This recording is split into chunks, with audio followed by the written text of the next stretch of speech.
the Hueycoatl, or however you want to pronounce this boss.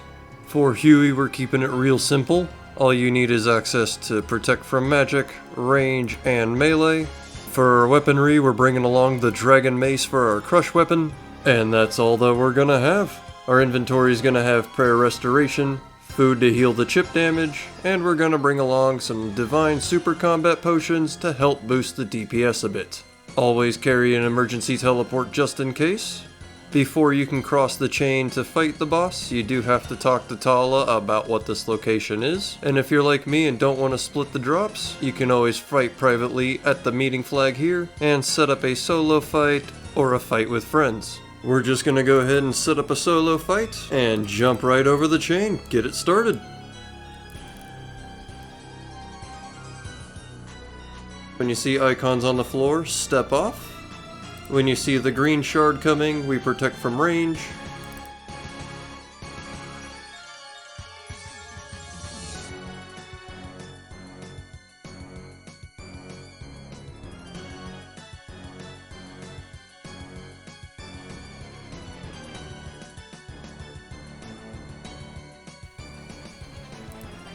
Blue is magic.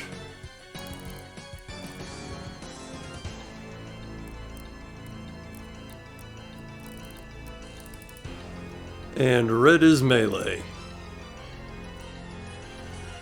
And this is going to be 98% of your boss fight. Pray correctly at the incoming attacks. Walk over whenever you see the circles. This is all you need to worry about in this first section until you take out the 5 body parts hiding along the cave entrances.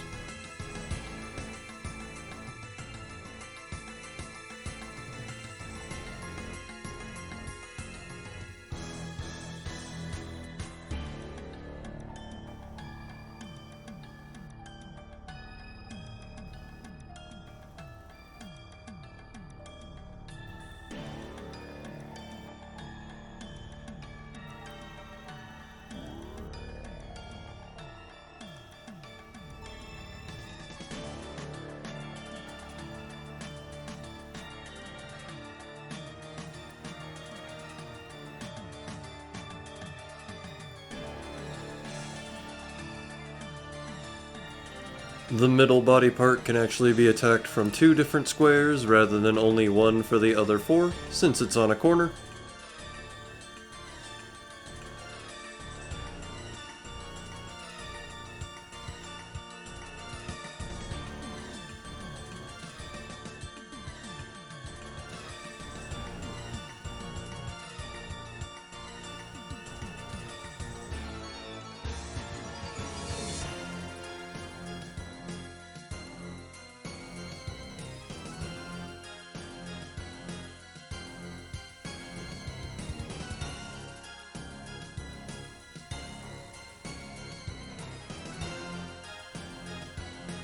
It's a decently long fight to solo, that's why we bring 2 combat potions.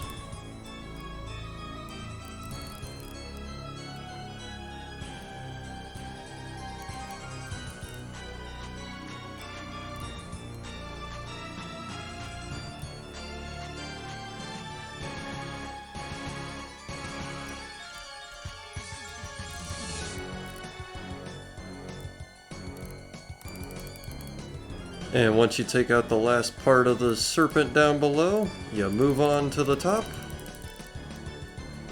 We cannot charge the pillars while we're solo, that's why this boss is best fight in a trio.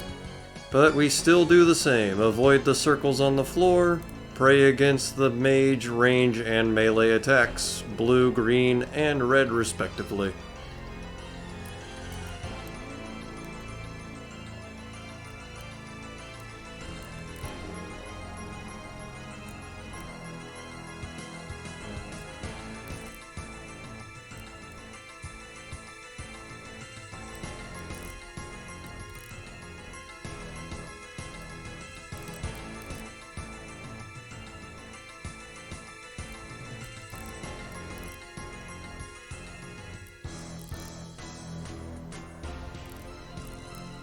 If you do fail to pray correctly against the attacks, the max the Hueycoatl can hit is a 17, minus the shockwave, which is somewhere around 25 for a max hit.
And now that we're halfway through his health bar, the tail will come out. It'll send shockwaves whenever it appears.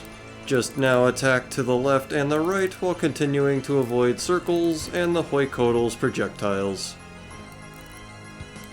Basically, when the tail changes sides, all you have to do is run to the south and you can completely avoid the shockwave. You'll miss out on a couple of hits, but it helps save out on food damage from running into the shockwave every now and again. So it'll make your supplies last longer. Switches sides, just run south. Shockwave will disappear and we'll run over and attack.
And finally, with the tail down, we can go back to fighting the head. Just got to avoid the new shockwaves whenever they come in from the sides.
Let's see if we can get the kill.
And that is what we like to call cutting it a little too close. But we got the kill done. Definitely not the hardest boss. Bringing near nothing for gear gave us a 37-minute kill. Simply bringing along a full Blood Moon set will down that to about 10 minutes. But that's really all there is to it. Avoid the blue, pray correctly for the attack, and after the tail, just keep moving left and right. If you have any questions, feel free to ask them below in the comments. Otherwise, have a good day, you guys.